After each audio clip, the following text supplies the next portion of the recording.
bankigii baa la xidhay marka waxaanu codsanaynaa oon ka codsanaynaa ra'iisul wasaaraha taqlaab minister kubur taqlaab minister maxaan ku raa guddiga fulinta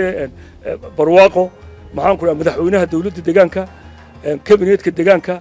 in ay arinta eegaan arintaas reportga ninkii keenay ee yiri waa magaalo magaranaysa contraband wuxuu ahaa nin magaranaysa cadow wuxuu ahaa contraband nin wadankeena cadow ku ah oo deegaankeena cadow ku ah oo magaalada cadow ku ah ayaa reportga keenay reporti cadow ayaa la qaatay oo jaale waxay soo martay taariikh fara badan markii ugu horeysay waxa la oran jiray Sabayar oo meel magaalo horta waxay ka bilaabantaa meel biyele maadaama oo jaale ay tog leedahay Sabayar baa la oran jiray haddana laanta curdinka ayaa la degay halka goolada oo 3 kiiloomitir magaalada imika u jirta halka biyo laga waayay xilliga Talyaaniga dawlad Talyaaniga markuu biyo ka waayay halkan imika oo jaale tahay buu yimid ceel baa laga qoday waxa laga qoday ceel gacanta lagu qoday oo dheer oo dhagax lagu soo dhisay iyo ceel wareegii kiisa wareegi jiray ayuu Talyaanigu biyo ka helay dibadna xaqana loo soo wareegay waxa la oran jiray magacyo badan bay lahayd garoon baa la oran jiray togo jaale marka oo jaale magaalo ilbaxnimo ah intii ka horeysay 1954 waxa maamul jiray Ingiriiska marna Talyaaniga maamul jiray 1954 waxa maamul jiray Ingiriiska magaalo kaliya bay ahayd magaalada dhinaca Itoobiya bay ahaan jirtay